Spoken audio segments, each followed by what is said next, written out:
J'ai côtoyé des gens et j'ai vu de quoi ils étaient capables ou pas capables. Et je me suis dit, mais t'es pas plus bête qu'eux. Il suffit de regarder. Alors c'est vrai, il faut ouvrir grand les yeux, observer, regarder les gens autour de soi, puis se dire, mais ils n'ont pas plus de valeur que toi. Pourquoi tu n'oses pas? Eux, ils osent. C'est simplement la différence. Alors maintenant, ose le faire, ose aller, ose te proposer. Mais tout en étant, ne marchant pas sur les plates-bandes et surtout pas dire « j'ose parce que je suis la meilleure ». Ça, certainement pas. Je pense que les personnes qui franchissent le pas de s'engager sont des personnes à qui on a su aussi donner confiance dans l'entourage dans lequel elles vont s'engager. Évidemment, quelqu'un ne va pas s'engager quand le contexte est hostile ou quand il est défavorable. Je pense vraiment que pour pouvoir s'engager, pour faire le pas, il faut avoir derrière soi une équipe de laquelle on croit. Une équipe qui a des projets qui nous correspondent, qui a des envies qui sont les mêmes que les nôtres. Il faut qu'on se reconnaisse en fait dans cette organisation et dans cette association pour oser s'engager. Alors si on me posait la question, j'hésite à m'engager, essaye de me convaincre, je dirais mais déjà essaye. Si tu n'essayes pas, tu ne sauras déjà pas si ça te convient, si c'est pour toi ou si c'est... On a le droit de se tromper, on a le droit de malheureusement dire ah ben non, tout compte fait, c'était pas tout à fait pour moi, enfin voilà. Mais je pense qu'il faut déjà essayer, il faut mettre un pied devant l'autre et gravir gentiment chaque marche. Je n'ai pas entendu qu'on vienne me chercher. Je pense que là, il y a des gens qui sont encore sur leur siège sous forme de squelettes desséchés, qui attendent d'être cherchés. Non, concrètement, si on a envie de faire quelque chose, si on aime quelque chose, si on est attiré par une fonction, par une entreprise, par une association, ben, il faut frapper à la porte. Le pire que l'on risque, c'est qu'on vous dise non. Alors, je suis présidente depuis 12 ans en fait, mais je faisais déjà partie du comité avant. Et puis, quand la présidente actuelle voulait quitter, en fait, elle a posé la question et personne n'a répondu oui. Et après, elle est venue un petit peu vers moi me dire « ouais, mais tu penserais pas que… » Et c'est vrai que j'ai dit oui pour finir, quoi, parce que je trouvais que c'était vraiment bien comme association. J'ai rencontré des femmes qui n'osaient pas le faire. Ce que je leur recommande, c'est notamment d'aller voir un coach ou un ami ou une amie qui savent bien coacher, qui ne donnent pas des leçons de morale. Hein. Ce n'est pas une idée de faire la morale, il y a qu'à, tu devrais, faut qu'à, non, c'est pas ça. C'est quelqu'un qui aide à renforcer la confiance de la personne qui est en pleine hésitation. Ça peut être sous forme d'un entretien, ça peut être sous forme d'un atelier. L'important, c'est que cette personne soit accompagnée dans une démarche où elle va pouvoir aller chercher toutes les ressources, toutes les forces qu'elle a déjà en elle. Je veux dire, à n'importe quel âge, on a déjà cumulé un certain nombre d'expériences. Et ces expériences, qu'elles soient réussies ou manquées d'ailleurs, nous permettent de gagner en compétences et puis ces compétences, on peut les réutiliser. Donc cet accompagnement, il est possible. Il y a notamment des associations dans les cantons, des associations de femmes qui proposent ce genre d'atelier. Oui, j'ai eu un petit temps de réflexion en fait, parce que mes enfants étaient quand même assez jeunes. Et puis c'est vrai que il y a pas mal de travail à la maison. J'ai un travail accessoire en fait que j'ai peut-être pas dit dans ma présentation. Donc c'est vrai que je pensais à la surcharge de travail en fait. Et puis, il n'y en a pas forcément beaucoup plus que quand on fait partie d'un comité, quand on a une place comme caissière ou autre mandat. Lorsqu'on hésite vraiment à s'engager, c'est qu'on a déjà l'envie. Et quand on a l'envie de faire quelque chose, il faut l'essayer. Parce que l'envie est toujours un moteur positif et est toujours un moteur qui peut être reconnu.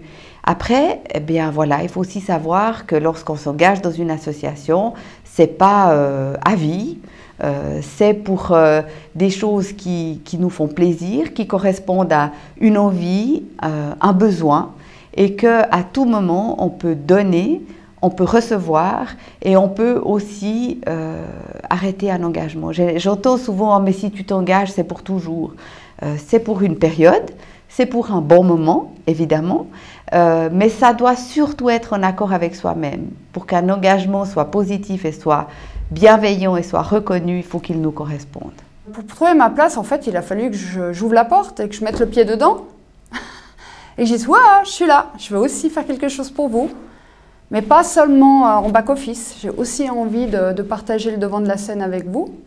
Je pense que c'est ça, en fait. C'est soi-même oser aller au devant de la scène. Ne pas se contenter de rester en back-office, de dire non, mais ça va très bien, puis ils verront bien au bout d'un moment que je suis bonne, que j'apporte quelque chose. Non, c'est oser ouvrir le rideau, puis dire voilà, moi, là, j'ai aussi envie d'être devant de la scène et d'être avec vous pour faire avancer le dossier, le thème, le domaine.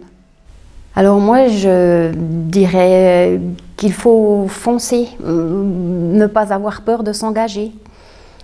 Parce que c'est vraiment une belle rencontre, enfin, ce monde social, et ça apporte beaucoup. Alors, pour s'engager, je ne pense pas qu'il faille avoir de qualités très précises.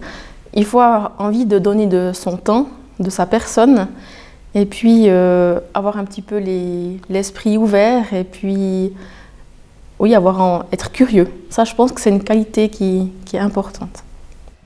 À chaque pas supplémentaire, à chaque acceptation d'une nouvelle fonction dans une organisation, j'ai pu le faire parce que j'avais l'impression d'avoir les connaissances suffisantes pour arriver dans cette association. Et quand je dis les connaissances, c'est vraiment pas les connaissances de l'association en tant que telle, de ce que j'allais devoir faire, mais c'est vraiment plutôt les connaissances de ma personnalité d'abord, en me disant justement, ça je saurais faire, ça je saurais pas, j'aurais besoin d'aide, mais d'être très clair dans mon esprit, dans ce que j'allais pouvoir faire, dans les domaines dans lesquels j'aurais besoin d'aide, et surtout dans les domaines dans lesquels j'allais pouvoir apprendre et découvrir des choses. Et pour moi, c'est vrai qu'un des moteurs, ça a toujours été l'envie d'apprendre, de découvrir, de partager, et ensuite de donner. Et quand je dis donner, c'est peut-être en ayant partagé mon expérience, en ayant appris des autres, de donner mon point de vue une fois que cette connaissance-là aura été acquise. Alors l'évolution, elle se fait par vraiment cette confiance en soi, en fait. Et puis cette envie d'aller en avant aussi. Ça fait beaucoup, en fait. Puis la motivation, je pense qu'on ne peut pas reprendre quelque chose si on n'est pas motivé non plus. Le temps, moi, ça me fait plaisir de le prendre. C'est pas une corvée. Donc, je suis très, très motivée. Donc, c'est pas le travail qui va me faire peur. Souvent, les femmes, elles attendent qu'on vienne les chercher pour un poste, pour une fonction, pour une responsabilité. Et moi, je dis que ça ne suffit pas. Si on veut vraiment avancer en termes de pourcentage de femmes dans les instances dirigeantes, en termes de mixité dans les instances dirigeantes, il faut que les femmes se montrent. Les femmes disent vraiment, je suis intéressée à prendre des responsabilités, qu'elles se mettent sur des listes, les listes des administrateurs, sur les listes de femmes, etc., qu'on puisse savoir qu'elles sont là, puis qu'on puisse venir les chercher à ce moment-là. Sinon, la tendance, c'est qu'on ira chercher toujours celles que l'on voit, il y en a, elles sont très compétentes, mais il n'y en a pas assez. Donc le choix est vite restreint. Alors, à toutes les personnes qui hésitent à s'engager, moi, ce que j'aimerais dire, c'est allez-y. Allez-y, arrêtez d'avoir peur, n'ayez pas peur de la critique. De toute façon, les gens, ils ne font que de critiquer. Alors, à quoi ça sert d'avoir une boule au ventre et se faire encore plus de mal? On a envie de défendre quelque chose, et je suis sûre qu'on a toutes au fond de nous une envie, que ça soit de la défense professionnelle, que ça soit même d'aller défendre les papillons si on en a envie, ou bien qu'on veut à tout prix avoir un skatepark dans sa commune, ou je sais pas, n'importe quelle envie on a. Si on y croit, on sera capable de le défendre.